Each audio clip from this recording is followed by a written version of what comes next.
এই গরমে আমার তো প্রচণ্ড পরিমাণে হেয়ার ফল হচ্ছে, তো ভালো করে একটা হেয়ার প্যাক লাগিয়ে নিয়েছি ওই মধু, কলা, টক দই এসব দিয়ে।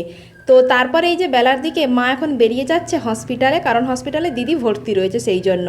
তো তারপরে যে সোনাকে ঘুম পাড়িয়ে দিয়ে চলে এসেছি, কিছু টুকটাক কাজ ছিল ওগুলো সারতে। আর এই যে মায়ের রান্নাঘরে এখন অনেক কাজই বাকি রয়েছে, তার মধ্যে এখন এই দরজাগুলো লাগানো চলছে।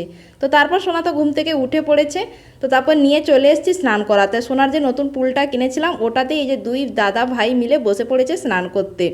তো ওদের তো স্নান টান কমপ্লিট, তারপরে এদিকে দেখো আমিও স্নান করে নিয়েছি, আর চুলটা না দারুণ সফট হয়ে গেছে।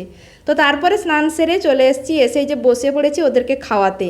আর সোনা খেতে বসলে ওর দাদাও কিন্তু বসে পড়ে ওর সঙ্গে খেতে। আর এই যে সোনার একটা নতুন ফ্রেন্ড, ওর এই যে ঘোড়াটা যেটা আমরা কিনেছিলাম কিছুদিন আগেই, তো ওটা নিয়ে এখন খেলতে ব্যস্ত ছিল।